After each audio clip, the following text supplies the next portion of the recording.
we're back here at the Eastern Clash, where just before that break, we saw Gen G take down Tempest 3-0 and move on to the grand finals. But now we turn our attention to the lower bracket, where we will have Ballistix taking on Team BlossoM. They'll try and fight their way back to the top. They'll obviously have to go through Tempest to get there, to get to that grand finals. For right now, got Dreadnought and G-Clef, our Korean specialist over here, where we have an all-Korean day here in store. And G-Clef so far, we've got Gen G at the top, but it's the next 2, 3, 4 slots that is very much to be determined on where that hierarchy lies, and it seems to be anybody's game. Oh yeah, it seems to be anybody's. Even the Korean casters who's back there casting the game right now for the audience and stuff. They also do not know who's going to go. Very likely Ballistix or Tempest. Tempest does look stronger in certain maps. Ballistix, they're struggling with the draft sometimes, but they still got a chance. Also BlossoM, unless they pick Illidan, I think they still have a chance as well. Dread, the Illidan pick was weird, and then it looked good, and then Honkono says, I still ride with style, I still do my own thing. Despite us hearing from him, he's like, look, I've been neutralized, they don't let me do as much as I want to, but he's like very much still in fashion. Can we expect maybe more of that? Do they need to play straight up, or maybe throw him a curveball to try and deal with Ballistix? I think I would like to see the approach start with actually a straight up play. I'm not sold on the fact that BlossoM is the 4th seed out of Korea here. I mean, they are very much when looking at standard play, but when it comes to the performance at the Eastern Clash, I wonder if BlossoM do have opportunities. Yes, Beyond the Game kind of, made them look a little bit weak here and there, but I give more credit to BTG there than I do kind of maybe the struggles of BlossoM. I do think maybe a curveball later on, if there are some struggles, are going to be great. And, specifically highlighting on the Illidan, I actually love the approach to the strategy. I do have some criticisms on how they execute it, but I actually really like the drafting approach from them. There was a lot of credit to give to BTG, because keep in mind, on day number 1, BTG has given Gen G surprisingly one of the tougher tests that we saw this tournament. So it was a lot about the team fighting for them in particular. And then, obviously Team BlossoM with Mary Day, the Honkono, we mentioned at the start of the day, they have the star power between those two. Mary Day, I think he still is always going to have that potential to make those plays, be the playmaker for this team. We've seen him step up on the Deckard. We've even seen a Lucio come out. There were some hit or misses there, but it feels like they have the playmakers on this to try and get over the hump, not just of Ballistix, but potentially higher, because their whole goal at this tournament was to break into the top 3 G-Clef. Yeah, that's exactly why I would like to focus on the supports a little bit more. Magi on Ballistix, he has not been showing his perfect move. He's not up to the 100% where he is usually playing winning the other support all the time, but Mary Day comes on really hot with Deckard all the time. We even see it take away or he banning Deckard from the other side, because Mary Day is such a good support on that hero. And we even had Lucio. Lucio has 0% win rate, but Mary Day was the only one who was actually able to pull the extra lines of Lucio into the plays. Like Spider Queen, he always wall rise away and then just harass the channeling. That's what he always did. Still did lose with the Lucio, but I think he had some great boosts. I think he can still play some Lucio. That's always in the option. Not just that, he has all the other supports like Rehgar and every other support he can just play on top of it. I think Magi's going to have a big struggle, so maybe Ballistix, they might have to go for the support choke and let Magi have that Deckard first pick. Yeah, it's a really good point that you bring up, because past the Deckard, I feel like Magi has been one of the few that is willing to put Stukov still in that kind of second place slot. And that was where Magi made his name, and the support role is onto that Stukov. So I think it's kind of interesting, and I very much agree with you that when looking at the support role, I put Mary Day above Magi when it comes to the performance here at the tournament. Not, considering the entirety of the career since Mary Day came back, not considering before, but very much in the, second generation here of Mary Day. So it's going to be cool to see if that, kind of comes to light and maybe is the make or break moment for either team. Well, we are going to take a look at our teams here, and any insight on, is that SC? Is that a drawing of SC? Well, he has a choke call. There's a choke out. No, not that. Behind that team. Come on, Which is a better drawing, yes. Even our cameraman knows what we're going for. I wouldn't mind some Shogun, but let's turn our attention to BlossoM, where it seems like anything is possible with this team. And Gondar, he's kind of that flex player that we do get a lot out of, or Modern, I should say.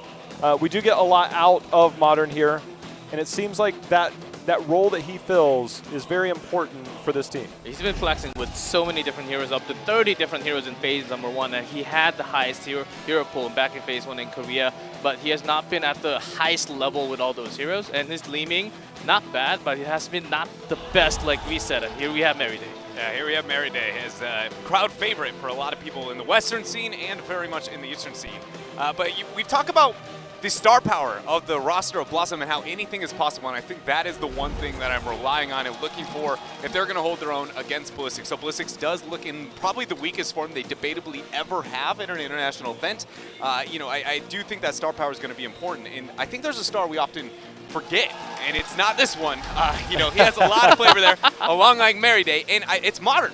A lot of people forget that Modern actually even played on Tempest post-international, kind of success at the Summer Global Championship, and I can't help but feel like that is another player that they got to rely on the absolute experience that they have if they're going to win against Ballistix. It's amazing to see how much fanfare is behind this team. Honkono in his interview yesterday said, hey, we didn't have a whole lot before, but I think we got some more now. But one team that definitely has a lot of support throughout has been that of Ballistix. The crowd, the minute everybody shows up here, there's Magi. Dreadnought, you mentioned the Stukov play started to show itself more in this series, but Magi, obviously we need plays from the supports. But for me, SDE, the return of Tychus in his hero pool, and the focus on some of those backliners has been very telling.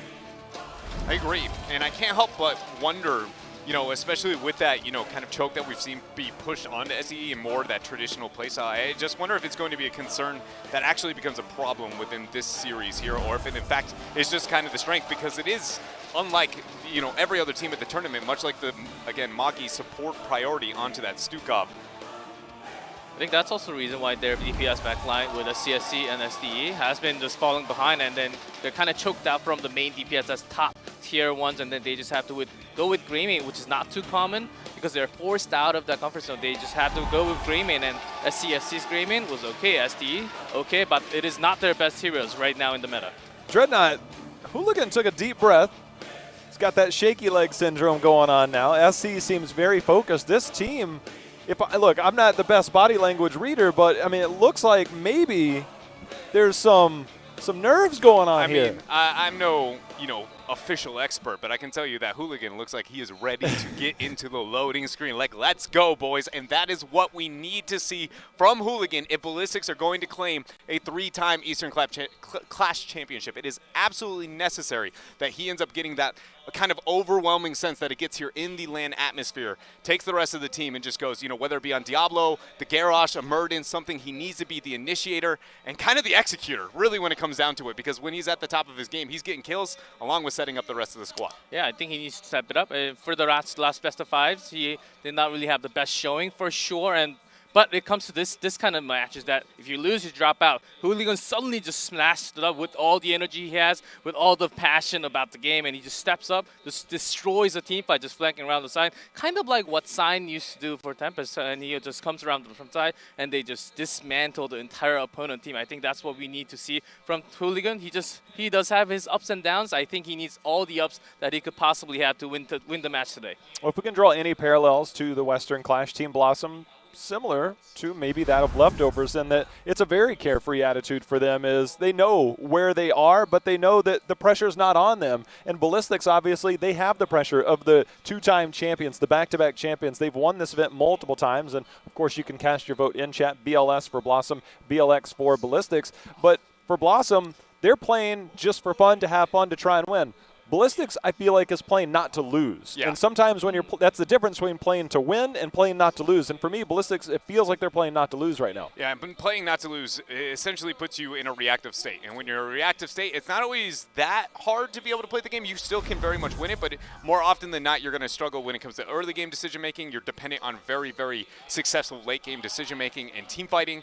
So it's going to be interesting to see if that is a major problem. As the band's coming through, though, going to start things off on the classic Korea versus Korea Sky Temple. But Ballistix most notably saying, we don't want any of those Cursed Hollow, Illidan shenanigans at all, taking that out of the map. But Sky Temple, obviously, we know Korea loves that G-Clef. Little insight on Sky Temple for Ballistix. They tried this against Gen.G yesterday, which did not work out too perfectly. But against BlossoM, who cannot actually macro as well as Ballistix, I think they can start with the macro, have Jungha on Dehaka, or we might even see a ban on Jungha's Dehaka. I think that's very likely. And as we get to the bans, let's see what happens, though. Let's kick things off here. We're ready to get into the draft here. Sky Temple, Ballistix versus BlossoM. Let's go. Before we get too far down the line here on the pick bans, I just want to highlight that with the Dragonshire being available, it's one of Ballistix' highest priority battlegrounds, and it is one of by far the worst for BlossoM. So I feel like the Sky Temple draft being a comfort territory for both of the teams, it puts a lot more pressure here on the pick bans for BlossoM and the execution here as the draft's getting started. Deckard and Genji taken off the table.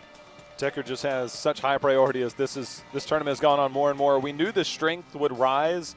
You know, once we saw the Malfurion changes, Malfurion was played far and above every other support in Korea. Deckard started to make his way felt more and more, especially after his showing at the Western. But once Malfurion took that hit, Deckard has definitely been priority number one.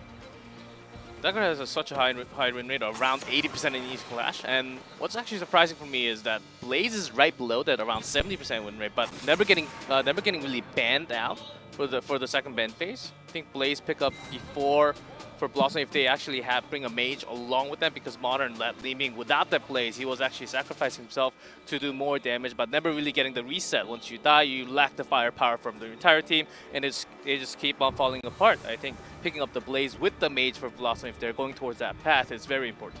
One thing we've got to be considering too here is there's been a high amount of priority as we get ourselves the Maiev. I like the fact that we got that. It went all the way through some of the drafts in the last series, but the skirmishing is going to be necessary, and it's very important because, as you said, you know, the Blaze I think we can possibly expect for Ballistix, but Raynor has been such a go-to for SC. I mean, every team here is prioritizing it, but he feels like he's been given it left and right, and so Maiev having that dive kill potential to make Jimmy second-guess positioning a little bit more, I think is a good start for BlossoM. And there it is, the Blaze for the peel. It's, you know, it's a really traditional response, and honestly, it's a pretty powerful one, but I do think BlossoM should have a solid enough understanding to respond to this effectively. Well, if you get stuck in a giant cage, just put a bunker right down in the middle, could potentially be there. But as we have seen throughout the last few weeks, especially at the Clash, is that Containment Disc has had higher priority to get some of those setup kills. So we'll see how that comes in. But BlossoM, we already have the Maiev. Malfurion's going to be picked up in a Nubrak. So a lot of crowd control with their first three picks. This may actually be a cage pick, unless Ballistix actually goes for the Falstad, which is not out of the question for SDE. He can still go for the Falstad, try to have the macro game on themselves, and also have a great Mighty Gods against the cage, which is always a perfect counter against it. I like how BlossoM actually started with the Maiev pick, as Gondar is just a blazing crazy pick with the Maiev. He's really good at the assassins. He was a tank player before, but the melee assassins, he actually superbs in that. So I expect him to put out a lot of DPS. They do still need to find a secondary DPS in the draft. Falstad and the Junkrat definitely, I think, should show themselves, but as we've seen, those have been focused by Gen.G, especially yesterday. Maybe the Tychus comes back around, but with this style of composition, it definitely feels like the more range, the safer you are against this aggressive combo of BlossoM. One thing here, if the Stukov, okay, it's not going to get picked up here. If it does end up getting picked up, I was going to say is it doesn't have the same, you know, offensive prep for the Lurking Arm like we've seen in most of the compositions Ballistix has selected with that Stukov for Magi. As you said, though, they do end up committing to the Junkrat. I feel like they have a lot of wave clear. They obviously have a lot of control on the map between Blaze and Junkrat, especially in the later stages, but Ballistix is depending on absolutely dominating this early game. And when we look at the early game pressure, BlossoM wins levels like 1 through 9 when it comes to that raw skirmishing capability. So as long as they don't get out-traded, don't make any kind of poor rotations over the first couple of skirmishes, I really feel like Ballistix may be depending on a state of a game that might be too far down the line. That being said, Ballistix is legitimately the team out of Korea we know to be the, you know, home turf of Sky Temple, so maybe I'm not giving them enough credit. Karazim also a possibility. Late game, you have that cleanse. Instead, we're actually going to get Rhaegar here. I think that's a lot better. Yeah, it's very neutral. Does give you a lot. He's one of those better all-around supports that we get. He does obviously fit into the melee role, which can sometimes be a blessing or a hindrance depending on how you're going. But a Nubrak, obviously, a lot of dive potential, a lot of stun lockdown potential. Cleanse very strong in those situations, especially in the early game. But the problem is that both of the targets that typically you want to get the ancestral value on are not really the ones that have the playstyle and the damage output that you normally want. Blaze is going to be the best ancestral target. We see the double squishy with the Junkrat and a Raynor. It's just not often do you get that ancestral power where you're like, okay, we're now impacting the teamfight that we like. So even though I like it more due to the lack of, again, offense in the early stages for that Stukov, I can't help but feel like, Magi is not going to be the major playmaker we can assume from the other side. This feels like a very familiar draft for Ballistix. They got a lot of what they wanted and ended up complementing that with the Rhaegar pick. I mean, things got to feel much better to start the day with this type of draft. Yeah, Maki's not as aggressive as Mary D is, and he's Karazim. He does work. He did say that in an interview that he liked to play Karazim only because the team makes him do so, but he would not like to play him himself if he had a choice. He went through with the Rhaegar, that's another choice, and that's exactly half and half as I see it. BlossoM has been gaining some traction over the weekend. First 2 days might not have looked that way, but Ballistix, there's probably more in the crowd, but again, the intro that we heard for BlossoM today versus the previous few days, they're definitely picking up more fanfare as this goes on. Understandably so, man. Number one, Mary Day. The guy's awesome when it comes to individual play. He's absolutely outstanding, and it's actually difficult to not appreciate Hankono. And the words of one of the kind of Blizzard writer, he is a national treasure here to South Korea. I very much agree with that statement. So, not surprised to see BlossoM winning over the hearts of fans. Well, we're ready to get this series underway. Ballistix versus BlossoM. Game number 1 on Sky Temple coming at you.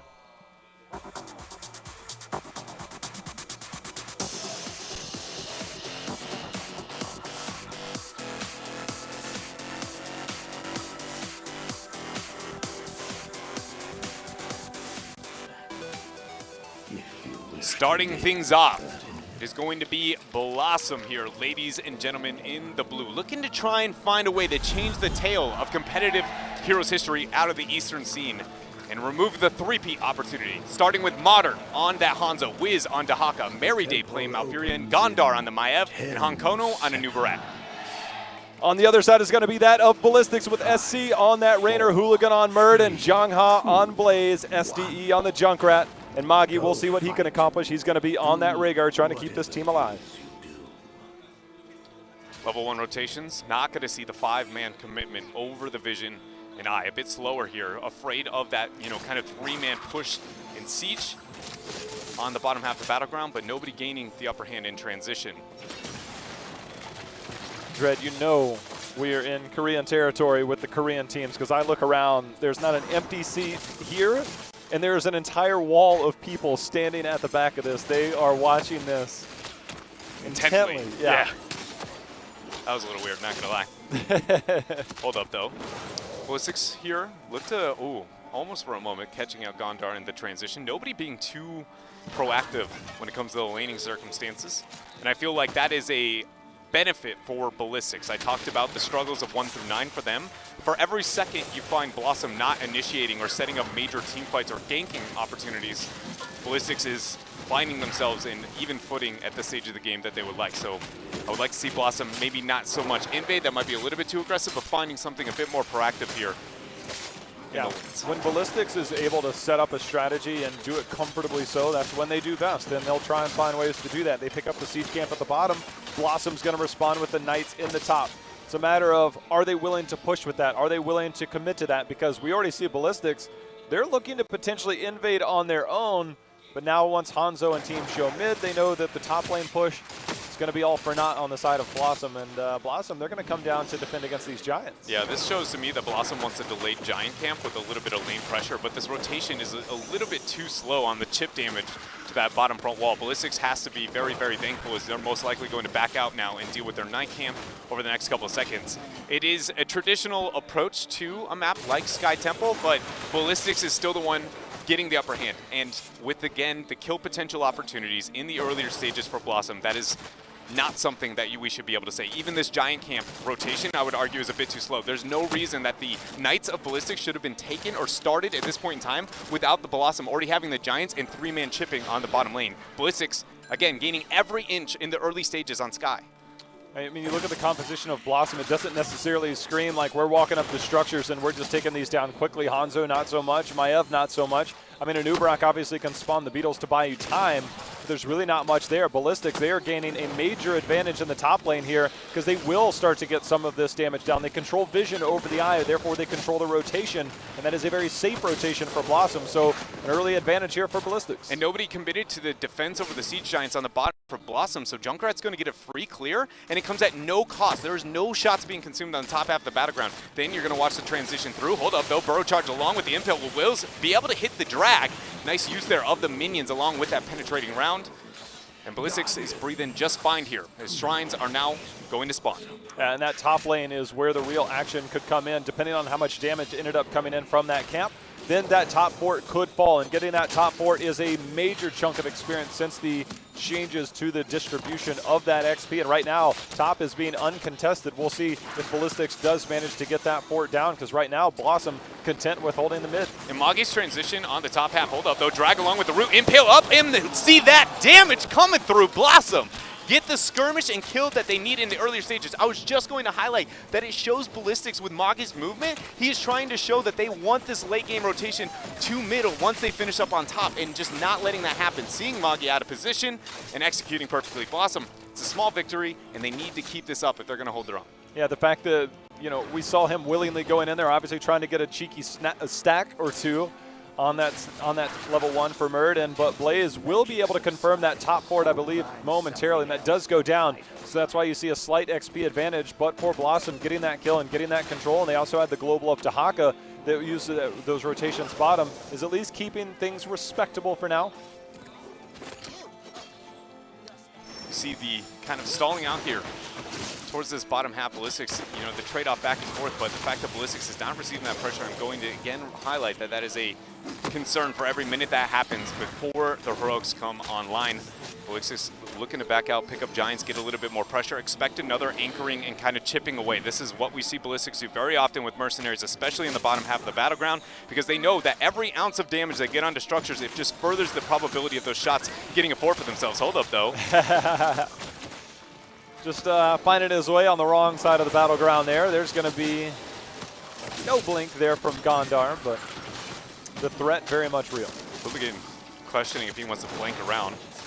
He ends up committing there, just going to land the Stormbolt as BlossoM fully focuses on ridding of that Sapper, or excuse me, Giant advantage on the bottom half of the battleground. So far here, J-How, I mean, it really has been honestly pretty slow, but as we've said, that the responsibility of making the plays is going to be for BlossoM, and I feel like I would just like to see a situation where maybe a brush stock play, something I would like to hear to force the hands of Ballistix. Otherwise, it's going to be slowly watching them kind of boa constrictor here until you get to the point where they're around your esophagus and you have no way to breathe. That sounds pretty threatening, I'm not going to lie. Starting to question how tight my tie is right now. Yeah. Oh, man. Got something in my throat. Anybody got water?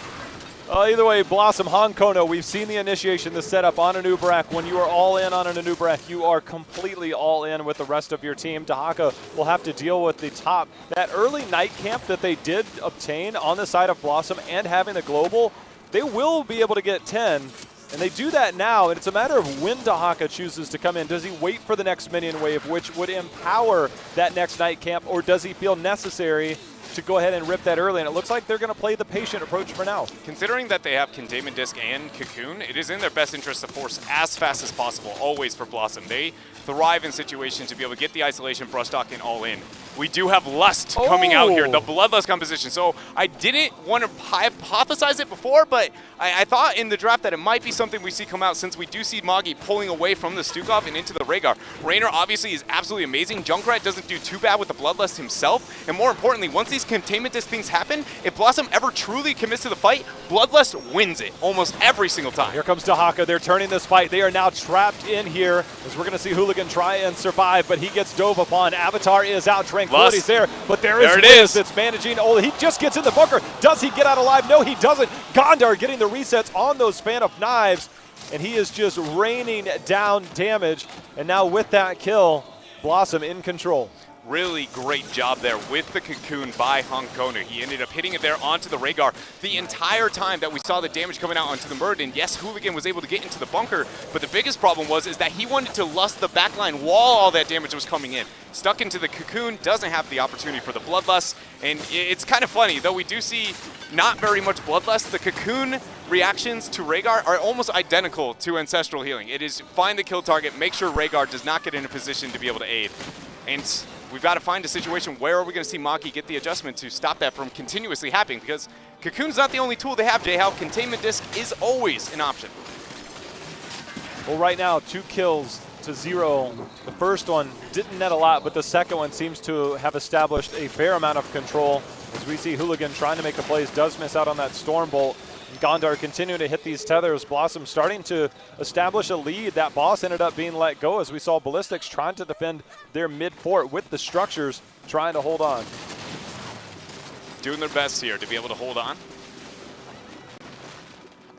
And at this point, it's really, I'm trying to find where is going to be the breaking point, I guess, for either side here. Because now that Ballistix, we know that the Bloodlust is coming online, like, where do they find that opportunity? Normally, when you look at Bloodlust, some of the differences that you can have when it comes to shot calling and rotations is you can just backdoor things. You can just decide, well, we want to claim this for ourselves.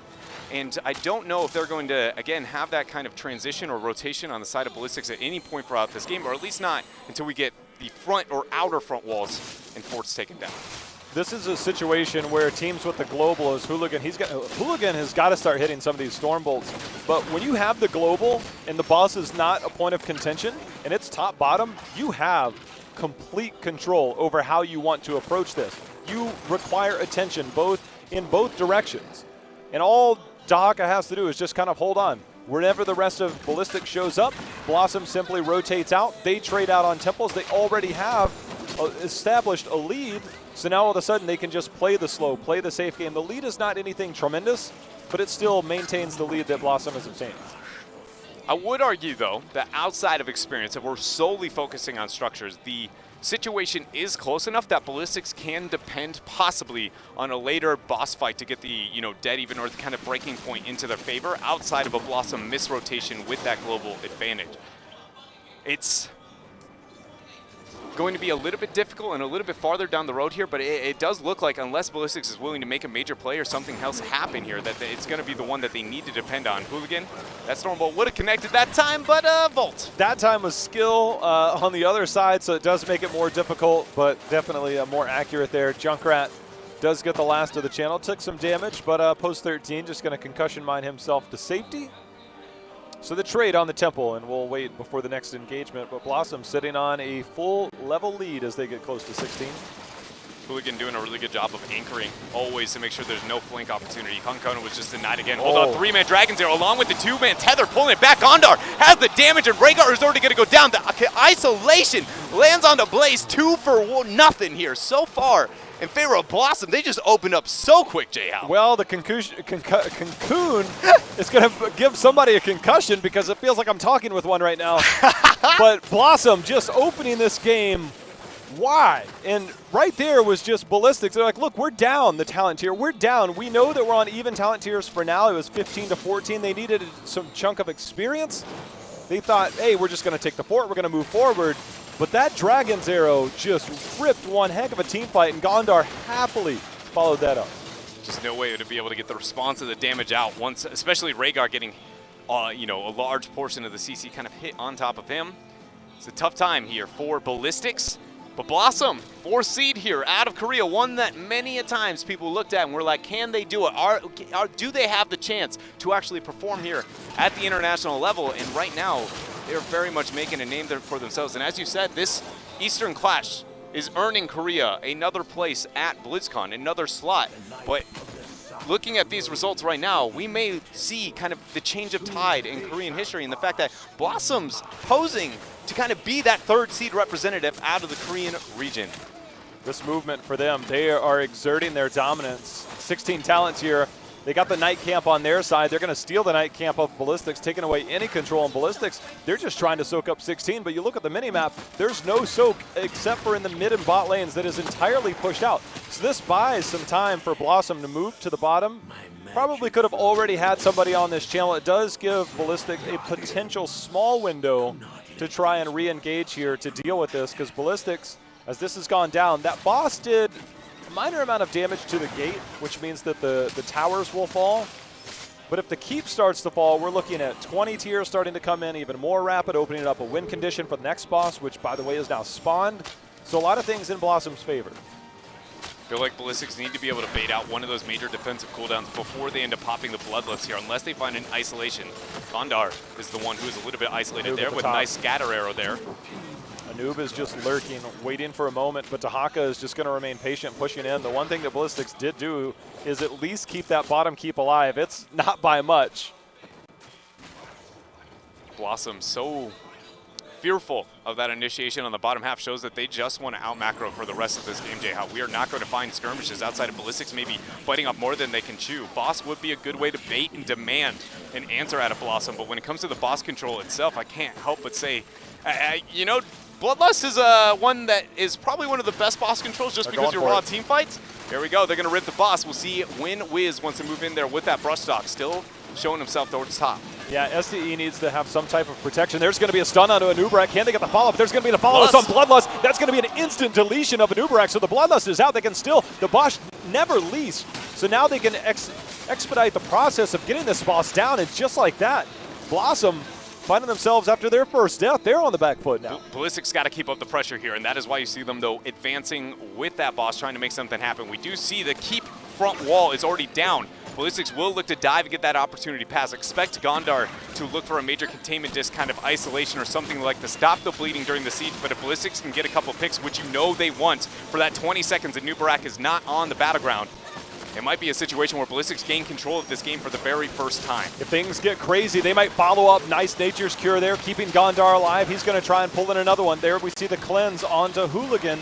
So several defensive cooldowns. This boss still very healthy. Ballistix, they might try and move forward, see if they can find one pick. If they find one pick, it'll be all over. Modern doing his best to hit those scatter arrows to take this boss down. But right now, the boss is on core. Gondar able to dodge the jet proportion along with three-man jet. Oh my goodness, look at that knock up. The impale coming through. 3 members of Ballistix already dead, getting wiped here. 4. And look at that, the cocoon leaving only 1 remaining. The boss trying to get damage done, but it is not enough damage here, J-How. This is where BlossoM have the opportunity to see through. They have 40 seconds with nobody on Ballistix. It feels like they could have maybe let that boss go and took a pass directly to the other side. That bottom keep is all but dead. Did they wait too long? We're going to see BlossoM. They've got to make their path all the way across. Wiz already finding his way over. BlossoM, they're going to look to end this, but right now, BlossoM, they might have stayed a little too long. We'll see if they have the time because it's only 20 seconds before Rhaegar and Junkrat are back. And J-How, they are not willing to clear that bottom wave, which means that they're going to have 0 minions whatsoever. They're going to take every ounce of damage here. Wiz already falling very, very low there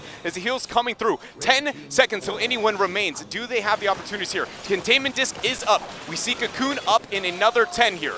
Shielding already going to be the focus here as BlossoM looking to turn around this game number 1. Ballistix, here comes the defense. There goes the isolation. The contagion hits on the multiple members, 50% and falling. It looks like it's going to be enough damage. BlossoM trying to take game number 1, and it looks like they have done just that as they survive on their core, defending a boss push by Ballistix. And BlossoM comes out not just winning this game, Dread, but you could argue in dominant fashion as it was 10 kills to 1 and establishing a lead pretty much the entire game. The minute Ballistix came back with that boss, it was like fool's gold, and all of a sudden it's like, hey, maybe this wasn't as good as we thought.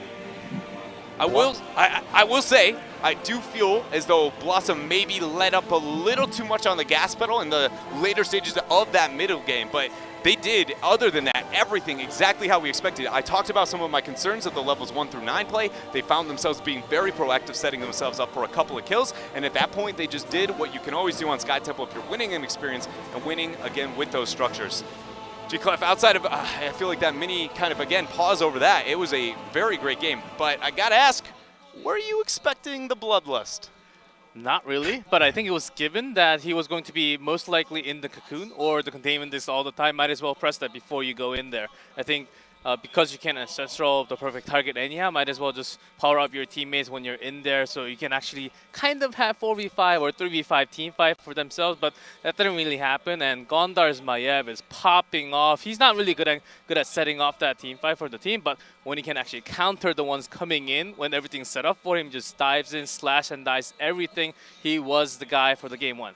Well, we wondered if we would get the Maiev after we saw her conspicuously absent in the previous series, outside of, I think, 1 ban, ends up showing itself as first pick here. You got to imagine that will be in consideration going forward. That is a great start for BlossoM. We read the body language before going into that series, and Ballistix, they looked tense. Yeah. BlossoM was chilling. After that game, Honkono's all smiles like, yeah, it was fun. And then we look at the other side, Ballistix, they are very much focused right now. Look, I love Hooligan. I think he's one of the best in the world, but a lot of Storm Bolts just whiffed over and over. And it's one of those things, look, you're going to miss. But when you start to miss repeatedly, it starts to become like, can we get this? The one time he did land it on that Anubrak, instant blow up. The follow-up was there from Blaze. But when you don't capture those moments enough, then all of a sudden you're like, wait a minute, hold on, we don't have any sort of control over this. And Hooligan, I think he's got to be more in this series. I very much agree. There were definitely a lot of moments where you see the Stormbolt just not having the impact that they would like. I don't know if that's maybe comfort on, for some reason, the Muradin today, right? It's just a struggle there. I want to see, does that keep happening depending on multiple characters? And I can't help but wonder, is this maybe the first time that we see the pressure that normally is the elevating factor for Hooligan? Is that suddenly going to be the tool that's actually, the weight on the shoulders that crushes Ballistix now for the first time below BlossoM? I think he's going to turn down even more, maybe become a little more passive, and then choose Johanna for the next time. Maybe he can survive a little bit better. Even Muradin was not enough for him to take all that damage and escape safely. Even Honkona was caught a few times, but only a few compared Honkona to Hooligan. I think Hooligan had a pretty bad game, number one, and oftentimes when he has a bad game before the next one, he does go towards a safer one like Muradin and Johanna, something like that. Not an ETC for sure, unless they bring Jungha's Irel with that ETC, which could turn that around depending on the map. I think he's going to go for the safer path from now on. Speaking of safer paths, BlossoM's play in the middle of that game was very different than what we would see. Like that bottom temple, the solo bottom temple, they held it, and then they're like, we have enough of a lead. They dipped out. They played the safe rotations, and generally we know they're more than willing to team fight. But the discipline that they showed in that game is very different than the traditional play that we see. Yeah, I would be willing to argue to a fault.